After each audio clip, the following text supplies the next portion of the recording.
sampai 2017. Cuman karena bubar, jadi masing-masing tempatnya terpisah. Yang 2 di Bandung, saya di Cimahi.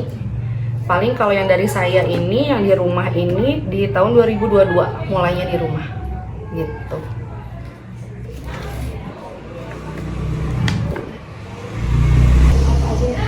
Kalau bimbingan belajar di sini itu dimulai dari yang usia prasekolah, kelompok belajar usia 4 sampai 6 tahun.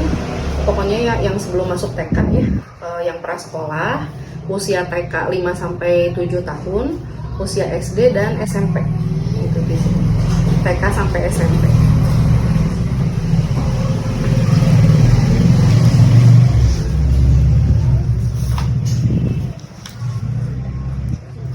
Untuk materi pembelajarannya itu? Untuk materi pembelajaran tiap kelompok belajar berbeda ya. Kalau untuk materi pembelajaran usia 4 sampai 6 tahun atau usia prasekolah, biasanya kita kayak materi calistung gitu sih, baca, tulis, hitung kayak gitu aja sih paling nanti di asesmen sama kayak pembiasaan berbicara bahasa Inggris dalam kehidupan sehari-hari. Iya, karena saya basicnya ini adalah dulunya guru TK, terus saya juga kuliah di IKIP di Siliwangi. Iya, alumni tahun 2014 saya lulus di jurusan pendidikan bahasa dan sastra Inggris. Sama. Waktu itu dulu masih STK IPEK, sekarang sudah IKIP ya. Gitu. Basicnya itu saya mengajar TK, SD, SMP itu dari tahun 2010 sampai 2017 waktu itu. Oke, selanjutnya boleh. Untuk tata kelola usahanya? Kalau tata kelola usaha masih mandiri sih, bersifat paling saya tentornya, saya pemiliknya juga, paling saya penanggung jawab paling sama suami, paling kayak gitu aja, yayasan aja. Terus ada 3 orang guru juga di bawah saya yang home visit buat private yang saya bina juga gitu. Pada bimbel ini bagaimana caranya agar bimbel ini tuh masih tetap terus berjalan Ya, oke. Dan beda. Itu salah satu strategi ya, strategi sebuah pengelolaan. Ini kan termasuknya seperti saya kan termasuk entrepreneur berarti ya masuknya ya. Nah, sebagai pendidik, sebagai pengelola usaha juga saya punya keunggulan untuk bimbel ini. Nah, karena basic saya dulunya guru, jadi saya memberikan pelayanan seperti dulu sewaktu guru untuk anak-anak bimbel, dan plus lagi ditambah lagi dengan skill. Biasanya anak-anak tuh kan menerima materi pelajaran secara biasa. Nah, nanti dari saya juga dapat materi lagi, ditambah kayak seperti peningkatan mutu lah dari sekolah ke biasanya lebih ekstra gitu. Seperti kalau di matematika SD itu saya ada level, di bahasa Inggris juga saya ada level. Terus biasanya orang tua itu alasannya ingin bimbel di sini tuh karena saya mengikuti kurikulum yang sedang ada di sekolah Merdeka dan K13. Kan beberapa sekolah ada yang menerapkan masih K13, ada yang sudah Merdeka. Nah, di situ saya menyesuaikan setiap anak. Jadi setiap anak yang masuk untuk SD ya, untuk SD itu saya menerapkan 2 kurikulum tersebut, ditambah mungkin materi dari saya gitu. Paling kayak gitu.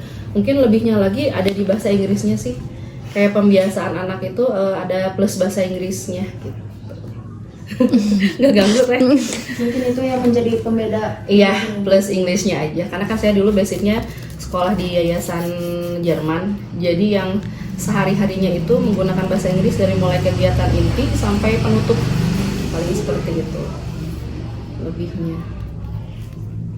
Dan di sini tuh selainnya ada, jadi mengikuti ada ujian juga. Jadi anak-anak ketika mau SD itu kan sedang ada ujian ya, ada ujian berkala kan, ada yang ujian harian, ada PH, ada tengah semester, ada yang akhir semester. Nah, itu saya pasti kasih ekstra karena kan saya masih ada di grup guru, jadi mungkin dapat informasi segala macamnya dari sana yang terkini, yang terupdate gitu.